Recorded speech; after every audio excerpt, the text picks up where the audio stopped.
Bum, bum, bum.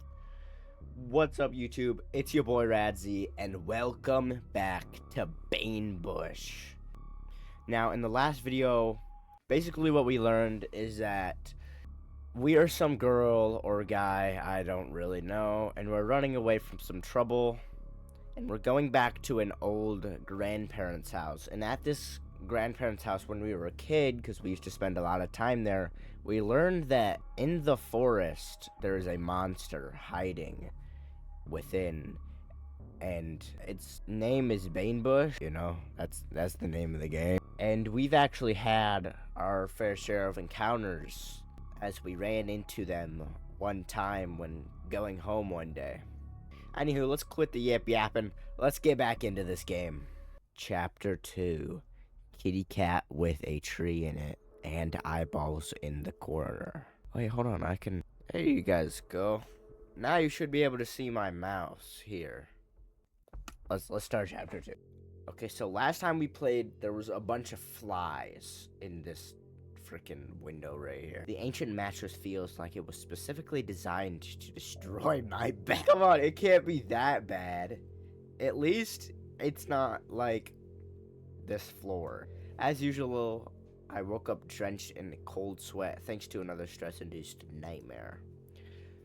Well, no comfort, but I'm alive. Fair trade, I guess. Yup. Outside the window, it was a red and overcast day. Yeah, doesn't look like anything good will happen today, but I'm used to that. Dude, why's it gotta squeak every time? Oh, now we're stretching. And we're back on the couch. After stretching a bit, I decided to go back to bed. I kept thinking about the local store. Hopefully it hasn't closed yet. They ain't got nothing there, man. Otherwise, I'd have to rely on my childhood survival skills and go stealing apples from abandoned lots. So you've been doing bad stuff since you was a kid. How simple and carefree it would be to wander around looking for dubious food, if not for my current less than legal affairs. But who am I without them? A law-abiding citizen? I need to stock up on food for a couple days and see what's going on around here. Maybe I'll run into some locals, get the news, and find out how life has changed in this corner of the world since I was last here. It's probably like... Oh, we're gonna stretch. No, I thought we were gonna start stretching again. The early morning in this backwater is wrapped in an eerie calm, as if everything here is already dead, not just asleep. The air's fresh, as if it was just washed with fabric softener. And cold, it cuts straight to the bone. For July 6th, it was unusually cold, almost jacket weather. Still, there was something about this morning's scenery that momentarily brought back a taste of life. It felt like I was 12 again. I remember how as kids we'd run around here from early morning, darting between houses with the neighbor boy.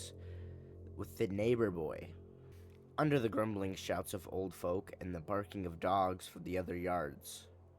The air filled my lungs, and my head even spun slightly from its freshness. Yeah, you're gonna die. The scent of grass and damp earth surrounded me. It felt pleasant. It was unusual to breathe so easily, not as usual, with city dust and grime. Okay, this is what our village looks like. Walking through the quiet village, I seemed to slow down myself. Adapting to its rhyme, its leisurely pace of life. The silence and calm around me unintentionally made me reflect on my past and ponder my future. I looked at the empty windows and peeling walls. People used to live here, but now everything is crumbling as if mocking my memories. Now there was only decay and an oppressive sense that the past was unretrievably gone. You're living here. There's nothing good about this. I was almost at the store when my gaze caught on a house to the left.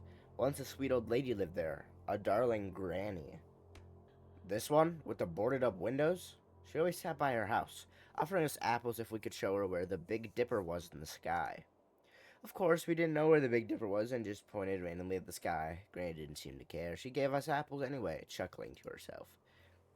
Now, her house was completely... Now her house was completely dilapidated, overgrown with bushes. I'm gonna guess it's this one, unless it's like this one, but that's on the right. But the apple tree behind the house was still standing. Maybe I should pick a couple apples for breakfast. At least I'd save some money. Yeah. My stomach was already growling with hunger. It was time to decide where to get my food today. To the right was the store, where I figured I could grab a bite, assuming there was anything left inside. Ugh. To the left was an abandoned lot with a crooked fence behind which the apple tree still stood. I stopped, pondering where to go. Yeah, there ain't nothing in there. We go into the apple tree. Up close, the plot looked even worse. Windows streaked with grime, trash everywhere, bushes and thickets. It seemed no one had set foot here for years. Right in front of the fence stood an apple tree, probably the same one that the funny old lady used to pick apples for us. Despite the overall decay of the garden, the tree looked lush and beautiful. Some branches even had some growing on them. On one of the upper branches, I spotted an apple, seemingly almost ripe, yellow with a slight red blush. It's pretty high. Hope I don't fall. But since I'm already here, there's no turning back. I placed my foot on the edge of the fence and leaned on a board. I'm on the fence, which immediately cracked nastily, but still had foot now. Ugh, why my hand look like that? How old am I? I reached out to the tree, my fingers almost brushing the coveted apple. The fence beneath me creaked, one board already starting to wobble. Just a little more. Just a little more. Yeah. Oh, we're gonna die. Click. Oh, frick. Oh. Realizing I couldn't reach the apple, jumped off the crumbling fence. I think if I hesitated for even a second, I would have fallen with it. Breaking my neck over an apple was the last thing I need. But the store would be a safer bet. No! Dude! You gotta be kidding me. I stopped 5 steps away from the store, which looked almost comically like an island of nostalgia in this forgotten place. Peeling groceries, Celeste's groceries sign above the door seemed inviting, despite its worn appearance. The windows were intact, and through their cloudy panes you could see shelves and displays filled with something. Hey, anyone there? The sound of my own voice felt deafening in the silence. I kept tugging at the handle, not giving up on opening the door.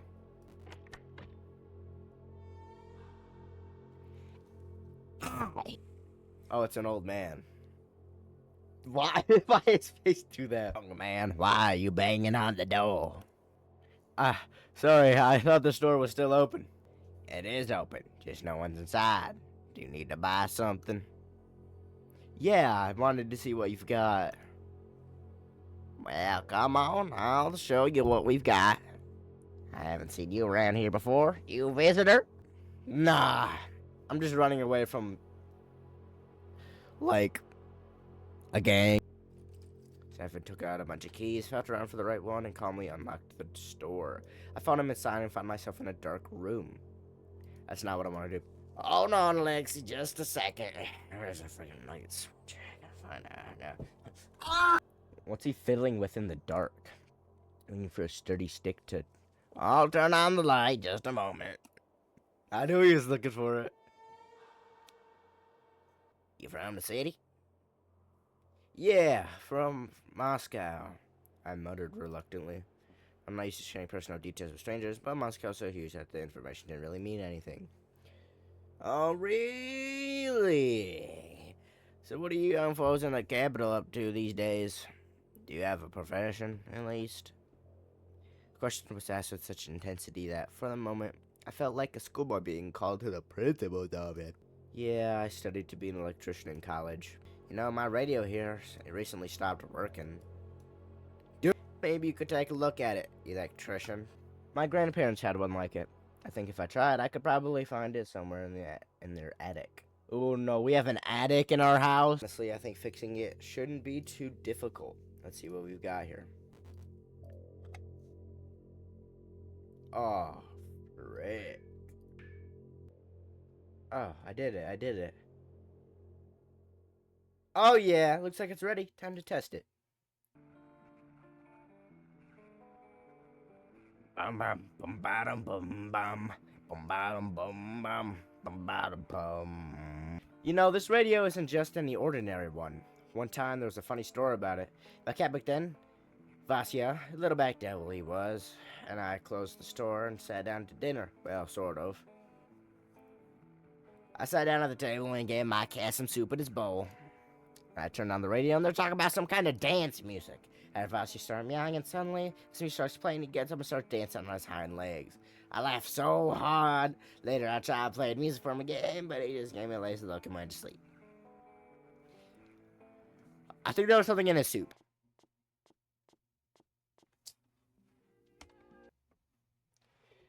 Oh. Walking behind stuff and into another room, I couldn't shake the intrusive image of a cat dancing on its hind legs. Hey! Hey! He hitting it!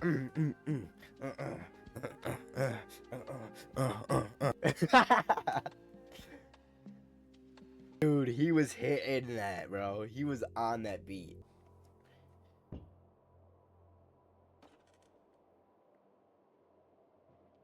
He looked at me, barely holding back the question that we were about to burst out of him.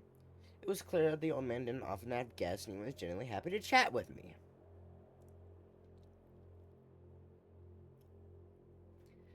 So how do you like it here? Not many folks from the city wander this way. I listed the first things that came to mind. Really see any kind of stuff in the city? Stefan nodded, lost in thought, still holding his cup. So, what brings you here? Nothing! I'm here to tidy up my grandparents' house. Which ones? They're not here anymore with us. Margarita and Nikolai Pavlov. So Nikolai from Call of Duty. Oh, I see. So you're Rita and Kolia's grandson. So I'm a dude. The day we were really close friends with them. In winter, we slept like crazy. And in spring, some in the garden, others in the fields from morning till night. And when summer came, everyone relaxed, body and soul, Russian banya, fishing, all sorts of celebrations. The guys were singing songs and lighting fires, while the girls were, as usual, doing fortune telling. They'd put their flower crowns on their heads and run into the riverbank. They'd let the crowns float on the water to learn their fate. Wherever it drifted, that's where the groom would come from. If it washed ashore, no wedding that year. That's all folklore, of course. Your granny, Ritika, sent her crown down the river too, and can you believe it? It floated a little, then shot forward like Coppola himself was steering it. And right there on the other side was Kolyan. The girl started giggling right away, and Kolyan, clueless as ever, just barely managed to catch Rita as she jumped into his arms. That summer, your grandma and grandpa got married. Fun let out a heavy sigh and continued. You know, Alexi, in our village, sometimes it's a fairy tale, I'd say.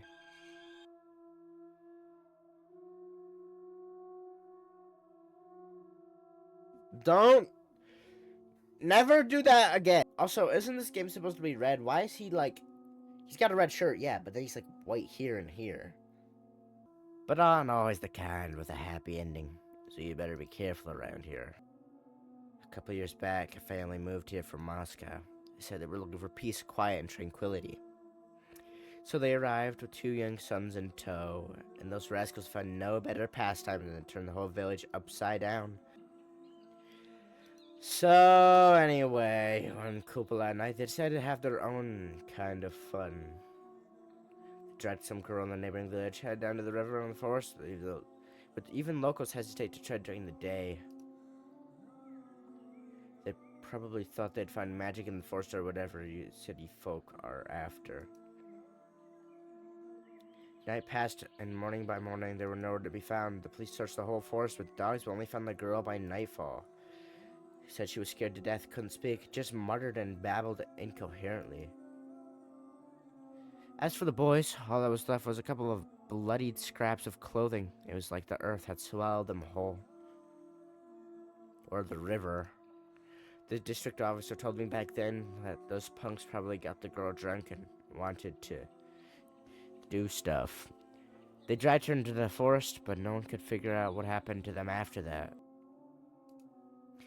I think I've heard enough of local tales for today. I really need to focus on figuring out how to solve my own problems. Time to head home. Oh! What was that? I heard a kitty. Hold on, my headphone unplugged. It unplugged y'all audio too. I don't know why. There's a kitty! Kitty! What's up, Vasca? How's your fill of roaming? Well, come on in. What are you standing there for? So he has a cat named Vasca now. The other cat died. You know, like cats do. They just be dying. No! I was already anticipating collapsing onto the creaky, prehistoric bed with a satisfied face. But fate, it seemed, had other plans. Oh no! Did the gang find me? Parked in front of my house was an old Vaz 2108 with 3 familiar faces inside. Shoot! It was Pashan Foman and his goons, Vasya and the third one, can't remember his name. Well, hello there, villager. Yeah, hey, I replied trying to hide my tension. So he did track your phone. So, we promote you, send you on a big job, and you thank us by running off with our stuff. Foma, I had nothing to do with it. When I was transporting the stuff, a car cut me off, and some meanies with a gun took all your stuff. Do whatever you want, give birth, or poop it out. The situation was escalating. I clenched my jaw, feeling my racing pulse pounding in my temples. If we fight back, we're dying. They all have guns. I mean, they all have weapons. Make sure the stuff are in my hands by morning. Try to run and you won't be able to walk anymore. Yeah, I got it. Guys, I'm lying. Don't do it. Meanies. Great hiding spot, Alyosha. I sarcastically praised myself. Now what? What if I sell the house and use the money to buy stuff to replace the lost shipment? No, selling the house is a hassle. Finding a buyer would take forever, and at best, I'd get 100 grand out of it. Running isn't an option. I'll find him again, and then I'm really screwed. Gosh, what the frick do I do now? In despair, I grabbed my head. I wanted to tear out my hair, scream, break something, but none of that would help. The helplessness was driving me insane. It's Grandma. If the world turns its back on you, go to the forest. There you'll find either salvation or death.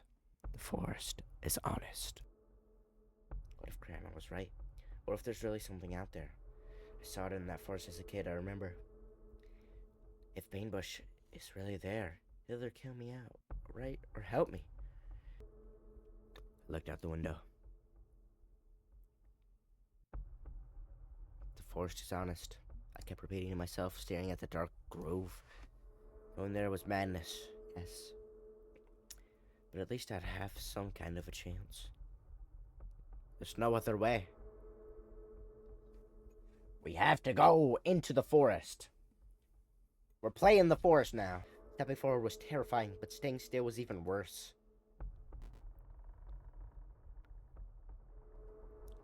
To the forest we go!